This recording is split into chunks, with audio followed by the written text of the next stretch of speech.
In the 1960s, Beirut earned a reputation as the Paris of the Middle East. Today, those same historic streets are being reduced to dust. In a matter of days, the Israeli military executed over 400 strikes across Lebanon. The human toll was immediate. More than 1,000 people killed, and over 1 million forced to flee their homes, leaving behind nothing but rubble. Those million displaced civilians are now scattered.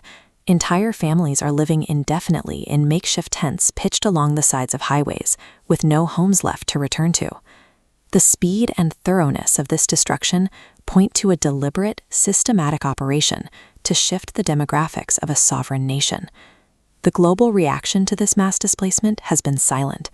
The United Nations is paralyzed, and arrest warrants issued by the International Court of Justice are openly ignored. We are watching 1 million people lose their homes on live television, while the world's most powerful governments respond with empty rhetoric. Israel is applying a military blueprint in Lebanon that was recently perfected in Gaza, following the same specific phases used to dismantle that territory. Understanding Lebanon requires an analysis of the Gaza conflict, revealing a 4-step doctrine designed for total regional erasure.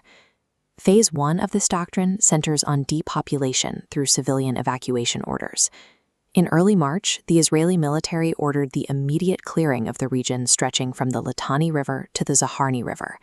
That order covers roughly 1,500 square kilometers, effectively demanding the removal of people from 15% of Lebanon's total landmass. Once the population moves, Phase 2 begins: total system destruction. The military targets infrastructure, bombing bridges to sever southern connectivity. The military targets the infrastructure of survival. In just 2 weeks, airstrikes decimated over 70 healthcare centers and 40 ambulances. White phosphorus is used over residential areas to burn and instill terror. This incendiary chemical ignites upon contact with oxygen, creating temperatures hot enough to melt human skin that cannot be extinguished by water. By destroying hospitals and chemically scorching the soil, the military guarantees displaced populations have absolutely nothing to return to, even if the bombing stops. Phase 3 focuses on precision decapitation, targeting top-tier leadership to cripple organizational structure. In September, an operation infiltrated Hezbollah's supply chain, detonating thousands of pagers and walkie-talkies simultaneously across Lebanon. This was followed by the rapid assassination of Hassan Nasrallah, Hezbollah's leader of 32 years, and several top Iranian commanders. This tactical focus creates a PR shield. It keeps the global focus on intelligence successes and away from the broader, indiscriminate civilian casualties. Phase 4 is the information blackout. This involves a deliberate campaign to target and eliminate journalists and local reporters in the region. Removing the media ensures a total lack of satellite imagery or live reporting of the devastation.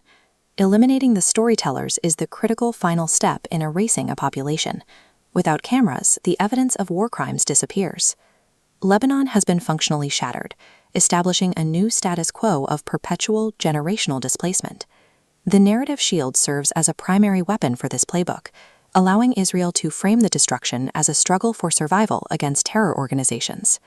This framing, combined with unwavering U.S. geopolitical backing, provides a total diplomatic shield against international intervention. International leaders, including Turkey's President Erdogan, argue that this unchecked brutality mirrors the actions of the darkest dictatorial regimes in human history. International law, the Geneva Conventions, and historical red lines have become functionally obsolete. The Lebanon campaign proves that a nation with narrative control and superpower backing can execute the Gaza Playbook to displace millions in broad daylight while the world watches in silence.